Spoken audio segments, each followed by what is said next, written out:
Aquí se ha hablado mucho de motivación, se ha hablado mucho de talento y sobre todo se ha mencionado la pasión, pero ¿cómo se trabaja la pasión? Hay quien incluso se ha aventurado a decir que con la pasión se nace. Bueno, algunos lo tienen que trabajar a diario, incluso la desmotivación puede caer el día previo al trabajo y volver al día siguiente y seguir insistiendo con constancia, con perseverancia. Lo cierto es que la motivación es importante, motivazioa oso garrantzitsua da, hori ez dugu zalantzan jarriko, baina ekintzailetza ere oso garrantzitsua da. La creación de empleo en turismo gastronómico depende mucho de la capacidad de apoyar a las pymes, eso sin ningún tipo de duda, y también de promover el emprendimiento. Por eso vamos a seguir avanzando por esta cuestión, por este tema, y vamos a tener un panel de expertos, permítame que lo diga, excepcionales. Estarán moderados por Iñaki Gaztelumendi, es profesor asociado del Basque Culinary Center, a quien, por favor, voy a invitar a que suba al escenario. Un aplauso para él.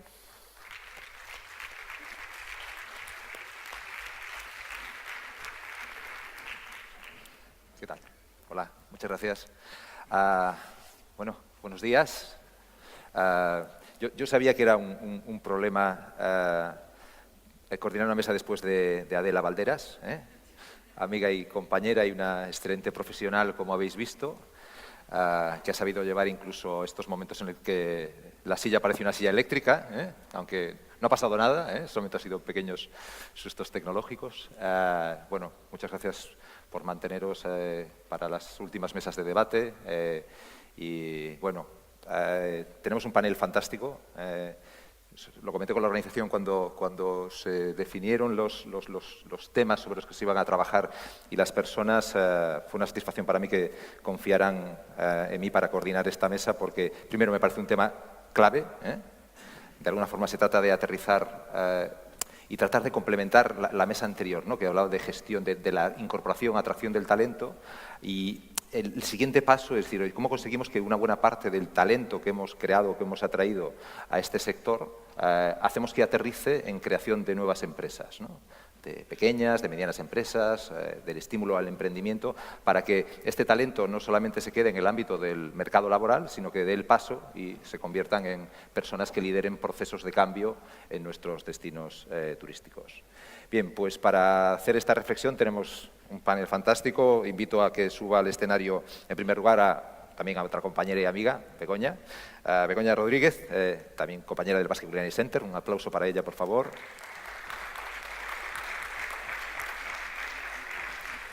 Nos acompaña también Claudio Biazzoli, que es el director de Pequeñas y Medianas Empresas, de financiación de pequeñas y medianas empresas del Banco Europeo de Reconstrucción y Desarrollo. Bienvenido, Claudio. Loren Aloís, fundadora y directora de Board Tours.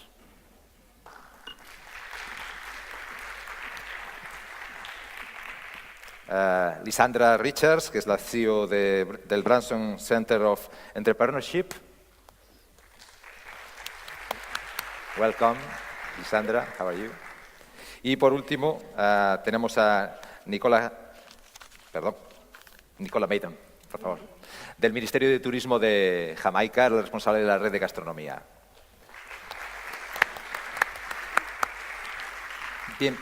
¿Por qué os decía que estoy muy contento con el panel? Primero, porque son excelentes profesionales en su ámbito y, sobre todo, porque nos va a permitir hacer una reflexión desde heterogénea de la materia en la que estamos trabajando, el tema del emprendimiento, ¿no? Y el apoyo a las pequeñas y medianas empresas, ¿no?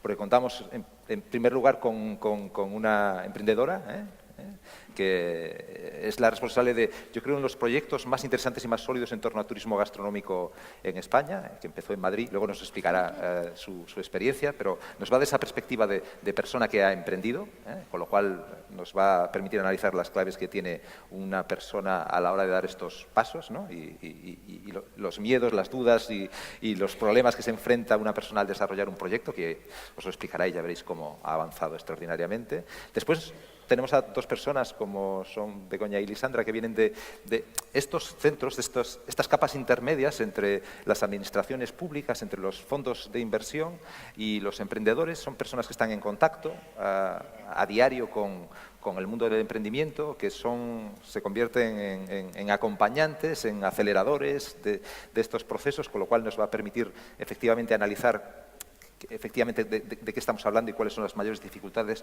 a la hora de aterrizar este talento que tenemos en los territorios en emprendimiento. Después tenemos a Nicola, que nos permite esta visión de cómo desde una administración pública como es el gobierno de Jamaica, del Ministerio de Turismo, cómo se puede apoyar con financiación, pero con muchas otras cosas, la mejora competitiva del destino y la creación de nuevas empresas. Y después tenemos una institución financiera que no solamente nos puede ayudar desde el punto de vista de la financiación, como explicará Claudio, sino también del apoyo técnico, de la asistencia y del asesoramiento a pequeñas, medianas empresas, a emprendedores. De hecho, Claudio, cuando empezamos a hablar de esta iniciativa, decía, oye, pero yo de turismo gastronómico no soy un experto. Dice, no, pero tú eres una pieza clave dentro de esta madeja que es la cadena de valor del turismo gastronómico y de la gastronomía. Efectivamente, el papel de instituciones financieras y de apoyo son claves para la mejora competitiva del sector. Bien, antes de dar paso a las preguntas y al debate, solamente quería introducir un par de cuestiones con vosotros, ¿no? Y es, a lo largo de este día y media que llevamos y leyendo todos los materiales que tenemos en el ámbito del turismo gastronómico, del turismo en general, me da la sensación de a veces que tenemos un problema de lenguaje, no de idioma, nos vamos a manejar entre español, inglés, sin problemas, sino de lenguaje, ¿no? Que me da la impresión de que a veces las palabras que significaban unas cosas ahora significan otras, ¿no? Y cuando alguien nos habla de innovación, pues a veces innovación no significa exactamente innovación. Cuando nos hablan de sostenibilidad, que es uno de los retos que tenemos en este sector, pues a veces la palabra esconde comportamientos no tan sostenibles, ¿no? Cuando nos hablan de emprendimiento, a veces nos encontramos con cosas que no son realmente emprendimiento, ¿no? Con lo cual, yo creo que tenemos que hacer un esfuerzo porque me preocupa esta visión que tenemos del crecimiento, del emprendimiento, de la innovación o incluso del progreso económico, siempre vinculado a términos tecnológicos, ¿no? Es decir, como que la tecnología es la que explica el progreso, el emprendimiento y la innovación, ¿no?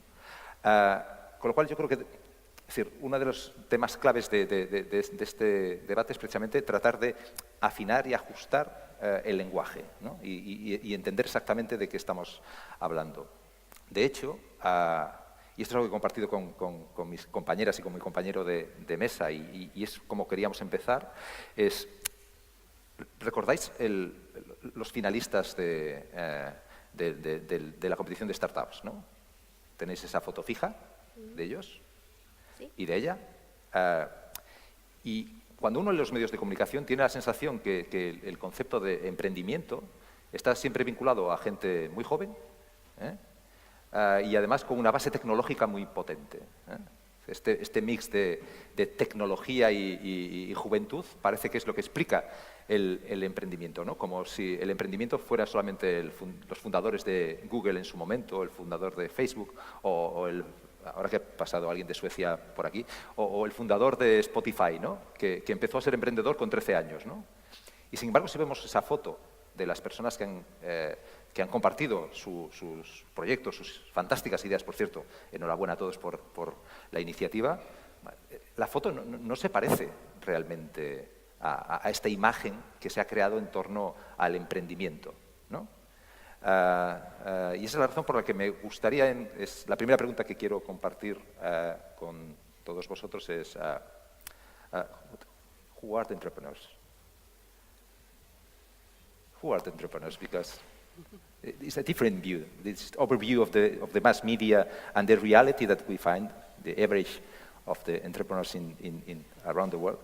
What do you think? Begoña. Vale, pues yo creo que un emprendedor, ¿se oye? ¿Sí? Un emprendedor es una persona que sabe leer el mercado de una forma diferente, yo creo, ¿no? Porque sabe ver oportunidades de negocio allá donde las hay, que hay en un montón de sitios y que los demás quizás no vemos, ¿no? Y además no solamente es identificar que hay un problema a la que quiere darle una solución a través de un lanzamiento de un nuevo producto o un nuevo servicio, sino que quiere además incluso desarrollarse, digamos, yo diría profesionalmente, trabajando en su propio proyecto, ¿no? Esos emprendedores pues muchas veces acuden a las aceleradoras de empresa. Basque Culinary Center tiene nuestro centro tecnológico en BCC Innovation, tenemos una aceleradora de empresas que al principio era más como incubación.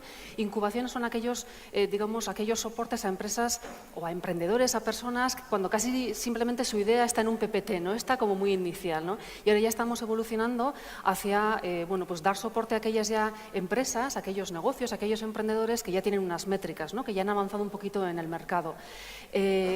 Estos emprendedores, como decía Iñaki, cada vez estamos viendo que su edad pues es un poco más madura. Ya no es el año pasado, por ejemplo, tengo que decir, perdón, ayer inauguramos la 6ª edición de Culinary Action, ya llevamos trabajando 6 años con esta edición y sobre todo, este año también, pero sobre todo el año pasado, la edad media era más parecida a los 40 que a los 20, ¿no? Al Mark Zuckerberg, ¿no? Como solemos tener como referencia. Y esto es un poco pues por lo que, casualidad, y sabiendo que íbamos a hablar de esto, me encontré ayer en la publicación de Harvard Business Review, de mayo-junio de este año, un artículo que se titula The Art of Blooming Late, ¿no? Y que habla precisamente de esto que estamos comentando, ¿no? De que la sociedad parece que nos presiona a que tengamos éxitos profesionales muy, muy pronto, cuando lo que nos demuestra la realidad es que tampoco es así. Es que cuando tenemos mayor expertise realmente, esa pasión sí de joven, pero también mayor expertise que nos dan los años, pues se aproxima más. Ellos mencionaban entre los 40 y los 64. Me sorprendió mucho, pero bueno, ponían esa ranja. El mercado de seniors, eso, de seniors, ¿no? está creciendo extraordinariamente. Y que está creciendo porque además la población, pues vamos a ser cada vez mayores, etcétera, ¿no? Pero sí que hacía ese hincapié, ¿no? Y ponía además el ejemplo de que Aristóteles pues desarrolló, digamos, todo su concepto filosófico a partir de los 50, o sea que todavía tenemos muchísimo tiempo, ¿no? Pero sí es verdad que, bueno, pues que son emprendedores que ven la realidad, yo creo, de una forma diferente. Y yo creo que ya para concluir, tienen también unas características como muy concretas, ¿no? Son personas súper optimistas que, bueno, ayer comentábamos también, ¿no? En la comida, ¿no? O sea, aunque haya dificultades, son como tankers, como panzers, ¿no? Yo a lo mío voy a conseguir mi objetivo, muy, muy orientadas al logro, que no se desaniman si las cosas no salen bien o mal a la primera y que siguen construyendo, bueno, su objetivo, ¿no? Quizás también con una mayor preponderancia de asumir riesgos, más que quizás la media. Seguramente algunos estudios dicen porque tienen más autoconfianza en sí mismos, ¿no? O sea que sí que ese perfil que vemos, bueno, pues nosotros lo notamos también en las personas que vienen a la aceleradora, pues para que les apoyemos en su proceso, ¿no? De lanzamiento de nuevos negocios. Perfecto. Me vais a disculpar, voy a hacer además no está delante, con lo cual es mucho más fácil, un paréntesis promocional del Basque Culinary Center. El año pasado se editó un libro sobre precisamente todo este proceso de acumulación de experiencias a lo largo de los años del Culinary Action. Es un libro que ha escrito José María Iceca, que no está aquí ahora, con lo cual no se va a poner rojo.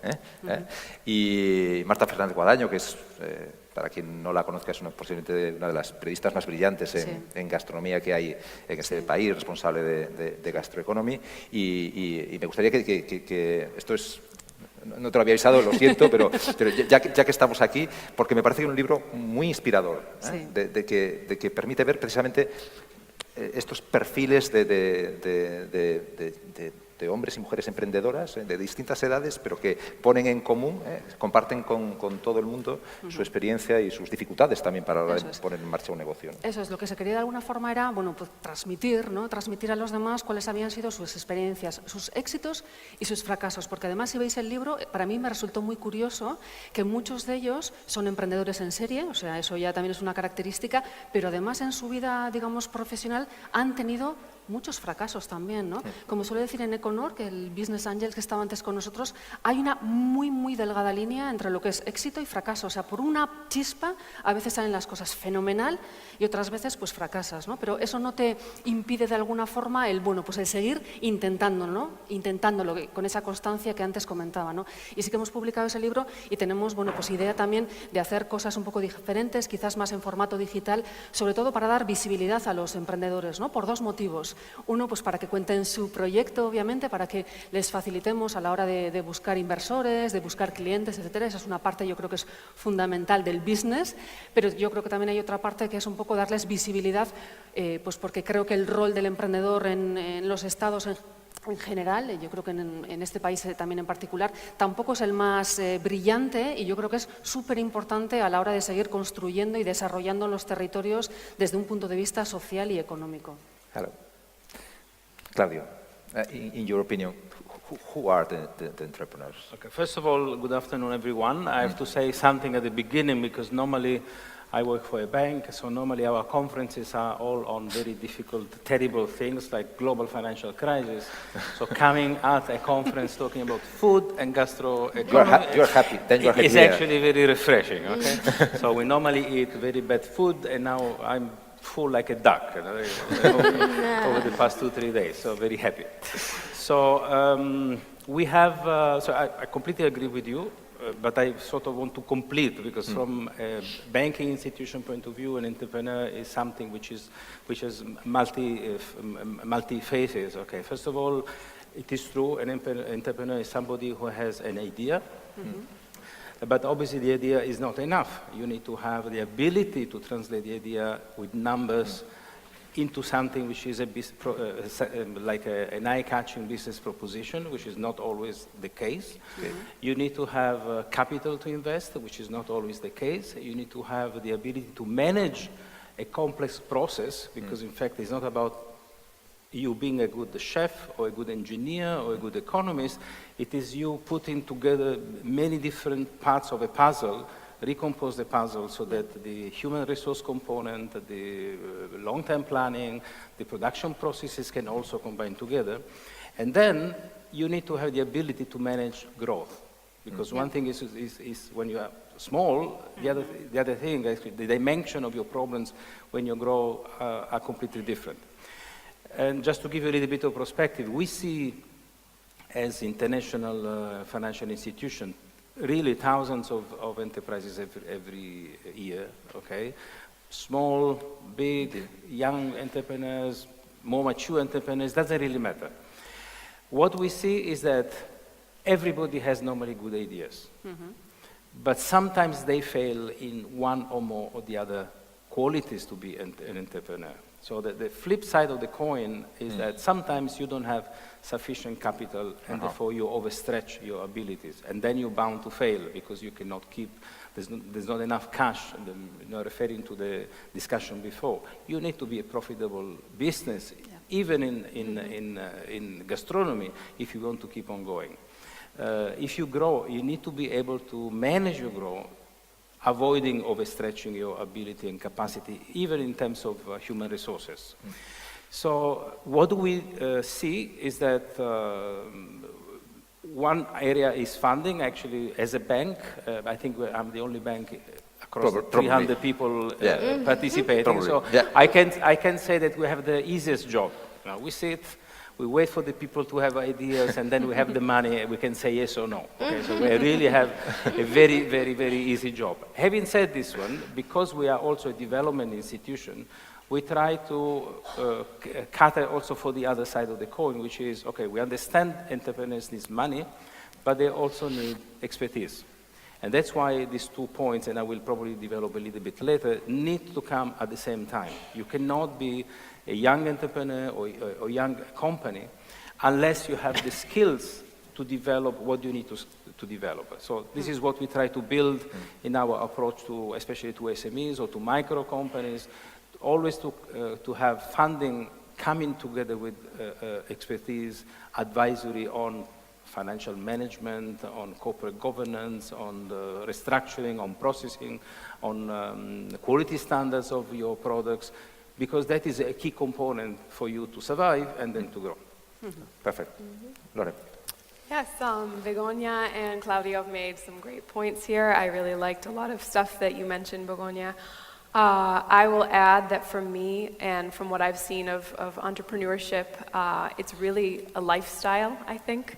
And who an entrepreneur is, we have people of all ages, like you mentioned, Iñaki, but people who are really willing to innovate to, as you said, take risks, and people who don't see challenges as something negative, they see them as opportunities to grow and to learn. I think every entrepreneur I've met, successful or failure, but someone who I truly see as an entrepreneur, has shared that passion for not only their industry or their product or their idea, but lifelong learning. So any gaps that they have and any challenges that come up in the journey, it's that willingness and excitement to actually surpass them and learn and grow in the process. I think that's very important. Yeah. Okay, thank you. Lisandra, what's your opinion? I think, gosh, you two just said everything about entrepreneurs already, but... and Nicola is the last one. But can you imagine something different? for us at the Branson Center, so just a little backstory, Branson Center was founded by Richard Branson in the Caribbean to help Caribbean entrepreneurs. And for us, our average age of entrepreneurs is 37 years old, so a little bit on the older side. And we look for people who have a proven track record in building something to a certain point. Because when you just start out, there's a lot of successes, a lot of failures, but once you've gotten your company to about $300,000 per year in revenue, then we take you into our program, because then you've had enough experience to understand cash flow, to understand how to handle the customers, and we can take you and help you scale from there. But the key for us, the key to success or failure of an entrepreneur is the team that's around them. Because a lot of people try to do it on their own, and those entrepreneurs are the most likely to fail for us. So we want to look at the quality and the ability of the CEO or the founder to bring really smart people to amplify his or her experience and talents, so that we trust that the company has more longevity because it's not dependent on just one person. And then the other thing we look for is scalability of the company. So we get a lot of lifestyle entrepreneurs, especially in the tourism space. You see a lot of people for who entrepreneurship is more salary replacement. And once you can replace your salary as an entrepreneur, you're okay. But for us as an accelerator, and what our investors really look for, is how scalable are you beyond your country, beyond the region, globally? Are you scalable? And what is your growth strategy for taking it to the next level, which is what I really love about Lauren's story as well. So those are the key ingredients for us of an entrepreneur. Yeah. Okay, perfect. I'm sorry, Nicola. Nah, you are the last one, but I'm sure that you have something different to say well, about I think it. Definitely, I mean, we have spoken about it in a very structured way, that, you know, entrepreneurs are very deliberate. But I think a lot of times people get into entrepreneurship accidentally. Sometimes it is a situation where persons are found that they are changing career, or for one reason or another they are separated from their career. And then it's a matter of looking to see, what are my passions, how can I move myself in a different direction. So sometimes it's not a very deliberate strategy, but they fall into entrepreneurship. And those persons sometimes are the most resilient ones. Sometimes someone who goes after it in a structured way probably will be less resistant to change. But those who are forced into it sometimes are actually the ones who survive and are able to survive, because they've already felt what loss is. So they already know that loss is not something that I need to shy away from, I need to embrace it. And that's always a part of an entrepreneur. If you're not someone who can take that heavy criticism, that can deal with loss, because that is a part of your journey. And that's the important thing for any entrepreneur to know, that it is a journey.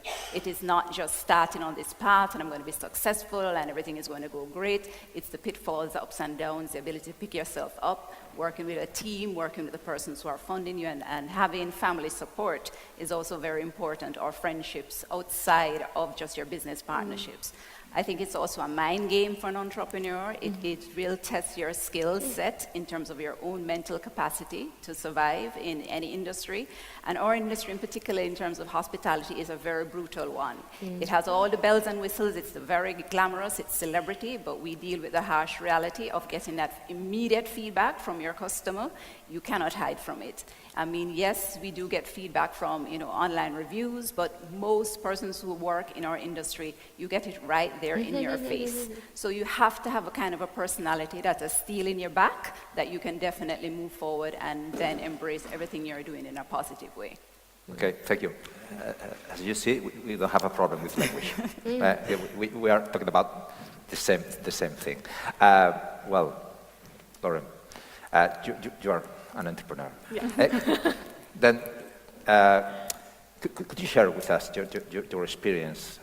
Because, like I said at the beginning of the session, in my opinion, the WA Tours is one of the more solid and interesting projects in gastronomy touring in Spain. You started in Madrid, but you are expanding your company, and please. Sure. Yeah, I'll tell you a little bit of my story. So my name is Lauren. I am originally from the US, but moved to Spain about 10 years ago. During the height of the recession, I was young, so I maybe am an exception to the In your case, you wear this picture about that young. Like Nicola said, I didn't expect to be an entrepreneur at 25. It wasn't what I was looking for. I would have, if I had mapped out my life, it would have been getting great experience and then maybe having built on that to become an entrepreneur later in life. But I was there in Madrid and faced with the fact that I loved hospitality and tourism, have worked in some part of the industry since 14, and wanted to get back into this in my new home, which was Spain. And there wasn't much out there. I interviewed, didn't get any jobs actually, and so I said, you know what, I have to do something for myself. And I explored a lot of different models in a short time, giving cooking classes in my home and all these things that weren't really things yet and now actually are. But one of the things I found in the process was the idea of a food tour, meaning about a 3 to 4 hour walking tour that would explore a city's neighborhoods. It would introduce you to local people who produced food, wine, pastries, bread, whatever products were typical of the region, and where you would really get to know the local culture using food as a lens, and also have an impact on the local community and empower local people who would guide the tours. And when I saw this working in other cities around the world, I thought, okay, this is it. This combines everything that I love to do. And I started doing the food tours in Madrid.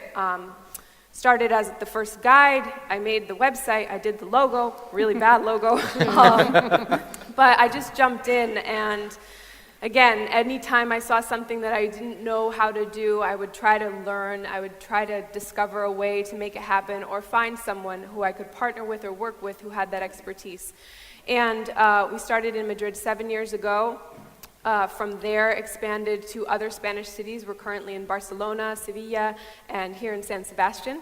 And after 7 years of a lot of success, but also a lot of failure and a lot of mistakes, we have a great staff and a scalable model that we are rolling out in a few other European cities in 2019. So we just launched in Paris, and soon we will go to Rome, and finally to Lisbon before the end of the year.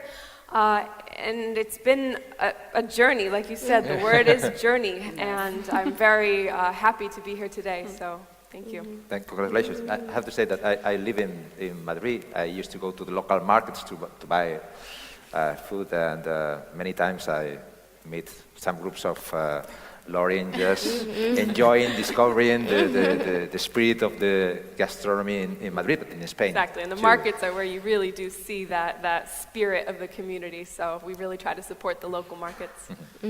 Well, Begoña and Lisandra, you used to be in touch with entrepreneurs, and I would like you to share with us, what do you think are the needs of this kind of entrepreneurs that they are interested in develop projects in gastronomy tourism? In your case, it's obvious that your experience is centered in gastronomy and also in gastronomy center, but gastronomy tourism. But I'm sure that Lisandra has some experience to share with us. Begoña. Yo diría, así sintetizando, que los emprendedores lo que vienen buscando son fundamentalmente tres cosas, por lo menos a nuestra aceleradora, BCC Innovation. La primera de ellas es el mentoring, ¿no? O sea, todas las aceleradoras solemos tener, bueno, pues una serie de mentores que a lo largo de ese viaje, que me ha gustado mucho la palabra, les puedan ayudar, ¿no? Les pueden ayudar, ¿para qué? Pues para darles un poco su visión de lo que, bueno, pues del sector seguramente, para que les cuenten, porque muchos de ellos, una cosa muy interesante es que además sean emprendedores también. Algunos de los emprendedores que han pasado por nuestra aceleradora, les invitamos para que hagan un poco de coach de los siguientes, ¿no? Porque es distinto que a mí me cuente alguien desde la teoría qué es lo que tengo que hacer en mi estrategia de marketing digital, o que me lo cuente un emprendedor que, como decíamos antes, ha fallado, le ha sucedido no sé cuántas cosas. Ese punto le da algo que es muy, muy enriquecedor, ¿no? Así que los mentores, por lo menos a nosotros, en una aceleradora, son claves. El siguiente punto que para ellos también es importante es el networking. A nosotros vienen, ¿por qué? Pues porque lo que quiere un emprendedor es que le ayude sobre todo a lanzar al mercado su servicio, aunque ya lo tenga en el mercado, ¿no? Pero de una forma más rápida, a escalar, a crecer más rápido. Y eso se consigue fundamentalmente pues porque tienes contacto seguramente pues con sus potenciales clientes o con potenciales partners. Por eso también nosotros, al ser una, digamos, una aceleradora vertical, claro, lo que están buscando realmente de nosotros es ese, ¿no? El que les pongamos en contacto o con una determinada administración o con una empresa de retail que es importante para ellos para que puedan vender su producto, o con no sé, otra organización similar, no sé. Así que los contactos son para ellos clave porque son los que les ayudan de alguna forma a crecer rápido, ¿no? Y por último, que también les ayuda a crecer rápido, es la inversión. Hay algunos emprendedores que sí que se conocen bien el ecosistema de, digamos, de inversores, en este caso de España, y que pueden acceder a los business angels o los venture capital de forma directa, o al crowdfunding también, que seguramente luego hablaremos, de forma más o menos directa, pero hay muchos que utilizan las plataformas como las aceleradoras para que les hagan de alguna forma de intermediarios, puedo decir, de brokers, ¿no? De hecho, nosotros siempre preparamos un demo day al final de nuestro proceso de aceleración, seguramente como vosotros, ¿no? Donde invitamos tanto a empresas que puedan ser sus partners comerciales, industriales, como a inversores. Súper importante para que ellos de alguna forma les pongamos el foco y puedan contar y trasladar cuál es su proyecto. Pues un poco al estilo que hemos hecho hoy, ¿no? Los demo days son para los emprendedores vitales, yo diría. No sé si tú compartes la misma visión. Sí, nosotros también. Sí. Sandra. Okay, so it's very similar model, but not the same. I will start by saying, though, that we have 2 restaurants who are in our cohort right now, and they're both making over $1 million per year. So we were surprised by the level of revenues that our restaurants are making just based in Kingston from one location. It's quite high volumes that they're doing. And we were really excited by that and decided to take them into our cohort and put them through our program to see, can they forward integrate into getting on supermarket shelves? Can they expand and create new locations in other cities, etc.? So we really are experimenting with the food model and the restaurant model in our program. But primarily we serve technology entrepreneurs as well as services and manufacturing and agro processors. That's the majority of our entrepreneurs. And we take them in, the first thing that they get is training, because to Nicola's point, a lot of people accidentally became entrepreneurs and they're not as well versed in business structuring, especially how to structure a business in order to scale. So we put them through a training boot camp that goes through industry analysis, growth strategy, investment, financial statements, all of that. And then after they go through that program, they get matched with an advisory board. So we don't do one-on-one mentors. Instead, we give the entrepreneurs 5 mentors on a board that mimics a board of directors that helps them with governance, helps them to make good decisions. So especially when they get money on board, they're making good decisions with that money, and it's not just dependent on emotions or what they think is the next thing, because we started with doing one-on-one mentorship, and we found that entrepreneurs were using the money a lot in raw material and inventory, stocking up, and that sunk their businesses. So with a board, now they're using the money in growth, in generating demand, in hiring a team, rather than just on inventory, and we're getting better outcomes. So first is training, then is the board of advisors, and then finally we do investment. That's the last piece. We do a lot of investment preparation sessions leading up to the actual demo day. So how do you pitch, all of that, but also how to use the money well once you get it. A lot of financial management, cash flow management. And then they go in front of a group of institutional investors as well as angel investors, representing the largest group of capital in the Caribbean. They come in the room to see the entrepreneurs 4 times a year, and we have about 4 or 5 deals that are in process right now. And we help them post deals, so due diligence, following up, getting the money in, and interacting with the investors after the pitch as well. We do a lot of work on that end. So that's our entire process from start to finish. Thank you very much. Nicola, you're in charge in the really interesting project, this gastronomy network in Jamaica. What are the ideas that you have to support the SMEs and the entrepreneurs in Jamaica in this amazing journey? Yes. Yeah. So we started in 2016, we were appointed by our Minister of Tourism, Edmund Bartlett, and really what the Tourism Linkages Network under which Gastronomy sits. We're actually 4 other networks. We have sports and entertainment, wellness, we have knowledge, we have shopping, and gastronomy is one of the network that are forward-facing. So we look at it from the point of view in terms of SMEs and their support is giving them several different platforms to work with. So there's a training and development aspect, and we do a lot in that area. We also partner with the Jamaica Business Development Company and other institutions to do that base training in terms of business plans and making sure that they are on the right path. We also do helping them in terms of just going to market in terms of collateral and design and everything else that comes out of that. But we also work in terms of giving them financial support. So through our Tourism Enhancement Fund, which is a fund that is derived from tourist receipts, it's US $10 per person we take on every incoming traveler. That fund supports a lot of our projects. So we designated 1 billion Jamaican dollars as funding support for any entrepreneur who would like to do projects in tourism. They have to have a minimum of 35% tourism facing in terms of their customers to be able to qualify.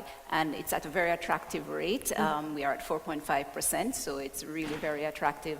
And we've had out of that 1 billion, we've already dispersed or in the process of dispersing about 950 million out of the 1 billion. So that has been taken up very significantly. And a lot of the projects are in gastronomy.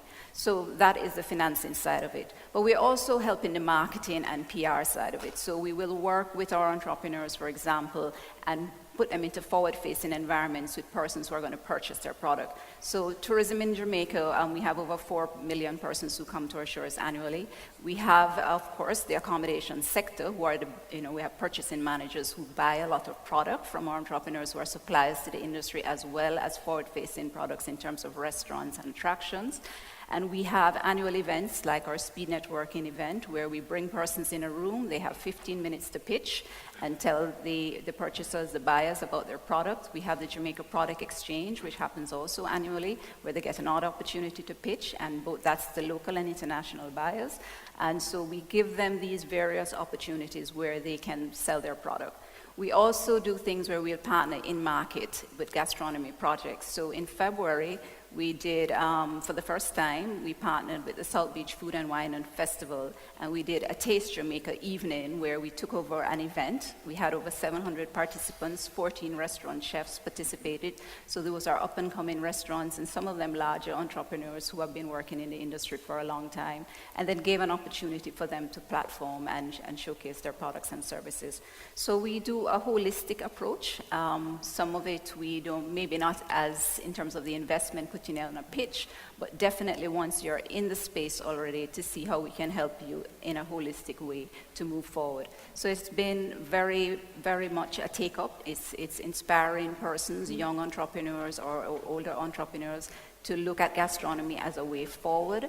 And we have seen tremendous growth and development in gastronomy in Jamaica, farm-to-table experiences, new restaurants, more and more persons coming into the industry and looking at it as a professional pathway, but also looking at the backward linkages, because that's a very important part. So it's also looking at the agri-processing, manufacturing, and everything else that supports that industry in terms of food. So it's a holistic approach, and we work with our other ministries in terms of agriculture and commerce to make sure that we hit it at all angles. Okay, then we have good news to the development of gastronomy tourism in your country. And I have to say that you have fantastic products like the coffee, the rum. Yes. You have many things to promote and to organize. Yes, so that's one of the things we do. We organize our food festivals. So last year we started our first Jamaica Blue Mountain Coffee Festival, and that was extremely successful and repeated again this year, and that will continue to grow.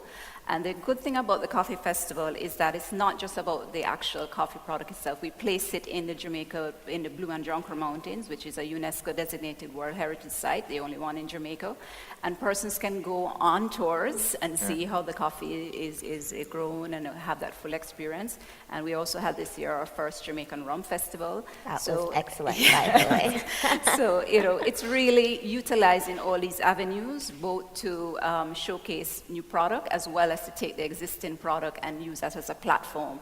Because especially like at the coffee festival, we looked at young entrepreneurs coming in and coffee-induced products or coffee-infused products. So we had one young lady who had coffee scrubs, and so different types of products and services that can be built out of the ingredients. So not just eating and consuming of food in terms of gastronomy, but what are the back-end products and services that can also come out of those same ingredients. So okay. Fantastic news. Well, Claudio, you must be happy because you are in a friendly atmosphere. Gastronomy, not financing. And you heard that investing money is important for the development of gastronomy tourism and to the development of SMEs and entrepreneurship in gastronomy tourism, but it's not enough. In your opinion, what an institution like yours can provide to the development of this sector? Okay, first of all, I just want to put it a little bit in the structure that we have, okay? So when we look at entrepreneurship and business, we fundamentally have three blocks, okay? We have the early startups, which is what we have been sort of discussing, okay, when you need to start the operation. Then we have what we call the family business, where you fundamentally gather resources, capacity within the context of your extended family, and then you have the expansion phase, okay? The three different areas really require different things, okay? So you discussed a little bit about the accelerator, which is not something that the normal bank would normally deal with, simply because it requires very high-risk capital investment. So you have a specialized industry out there of venture capitalists doing this, okay? So what we do as an institution, we partner with venture capitalists, so they process the transaction, they look at the risk, and then they come to us when they do have investments where we can chip in, either in the structure of the fund, so we invest a lot in venture capital funds, which then do investment, follow-on investment, or in sub-investments. So this, but I don't want to talk about this part. The real interesting part is when it is the family business, because there it is where fundamentally the company is still not, maybe you are in that stage or that process, it is still not ready to become a bigger company, where you really need a lot of advisory. So I tell you what we do, and I'll give you a couple of examples. So first of all, we have two parallel structures in the bank, one to provide funding and the other one to provide advisory to the same cluster of clients. And we do have, first of all, a very decentralized structure. So we have about 300 people on the ground in more than 40 offices in the region where we operate, which is roughly between Mongolia to Morocco. Okay, so all Eastern Bloc to North Africa, Turkey, Greece, and Mediterranean area. And these people are constantly going out looking for clients like you or similar in need of something to expand or to structure better their company. We probably meet every year about 15,000 companies, and then we provide advisory directly to about 3,000, just to give you an idea, okay? And advisory is on the most important things that we believe these companies face in terms of challenges. The first and most important one is financial management, because this is also very much related to your ability to become bankable. If you don't have disclosable books, you cannot go to a bank and ask for money. Okay, and unfortunately, in the regions where we operate, the big issue that we face is informality. So you process your transactions, you buy goods, you sell your products, but you actually don't issue invoices. Okay, there's such a high level of tax evasion, which is sometimes in the order of 70%. So for us to be able to work with these companies to help them transit from being informal something into something which they can go to a bank and ask for money, we need to be clear with entrepreneurs. You need to go transparent. Okay, it's a process. It cannot happen in a day, but it is something that you need to do. And in order to go transparent, you need to have proper management information system in-house. You need to have somebody in-house who's able to do the arithmetics, so maybe not a CFO, but the preamble to a CFO, somebody who can look at the numbers. And you need to be able to issue management accounts which are actually real, because what we see is not only double accounting, very often there is triple accounting. No, but it's not a joke. Unfortunately, it's true. They account for the banks, account for the shareholders, account for the family. Okay? And once we see that, in fact, entrepreneurs understand this particular need of becoming transparent as a preamble to growth, then we move into the different other areas. And the second most important area of our work is about governance of the company, especially when you are a family business, because when you're a family business, you rely to your sons, to your wife, or to your husband, but you don't have the professionalization of management. So the most important element that we try to induce is how do you divide between the control functions, which fundamentally are for the owners or for the shareholders in case of shareholding structure, and the management. And the management does not need part of the family necessarily. And that is the big issue. The most important impediment, single most important impediment to growth of these kind of companies is succession. How do you move from the father who created the company, who then now is 75, wants to retire, and the kids are not ready, or they do something completely different, or they travel the world with the money that father generated. Okay, so how do you survive the company, the succession challenge? And this is something that we also work a lot by convincing the owner that, in fact, he can or she can release a little bit of the control gradually of the company, hiring external people actually to make a difference. From there, everything can come. You can work. We work on processing. We work on ISO certification. We work on everything you can imagine. Relationship with commercial banks. We help with business planning. We help with the cash flow management. We provide shadow CFOs for even longer terms of 12 to 24 months, so we do a lot, okay? And then out of this cluster of about 3,000 companies that we provide every year, our aim is to have the vast majority of companies becoming what we say bankable in a matter of about 12 to 24 months, so they are ready to go to a commercial bank and to get the money, or coming to us.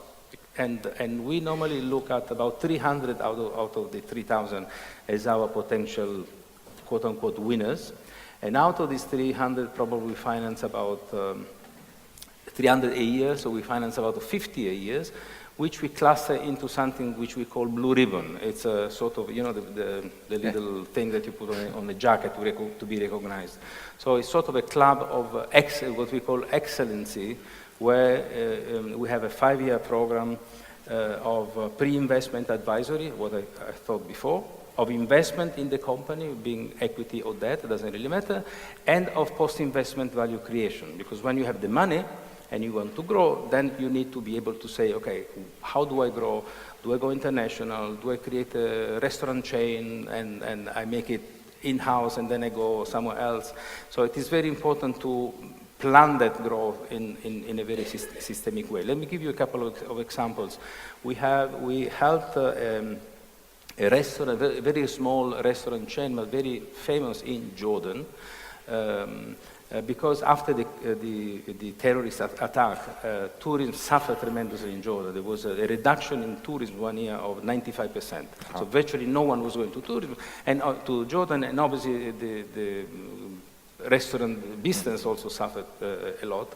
So they went completely invisible. So we helped them by creating an online platform, extremely vibrant, very modern, and now they're up next to 100% occupancy rate. So it took 2 years, but they're there. Another example, we had a young Croatian entrepreneur, a woman. She wanted to be a leader in like healthy, gluten-free products in Croatia, starting the first business on hummus in Croatia, which is not very popular in the country anyhow. So we help her fundamentally creating the platform for customer testing on the product, adapt the product to local taste, which is not identical as in Middle East, and then actually she launched the business. And similarly, we did something similar on a different in Tunisia, where we had a family business owning a 17th century guest house, like one of the caravanserai, you know, where the caravans would pass by, an historical and cultural, very important site. But again, they were not visible at all. So we created, together with them, the internet online platform so that they could become visible, connect with the other platforms like TripAdvisor, and then again they became after that incredibly visible, and they actually business is picking up very well. Out of these three, the objective is when they grow a little bit more, is then to enter into the financing stage, because they're still not there. So there's a lot to do, but this area, which is the post-early stage and pre-expansion, that's fundamentally most of the work that we do.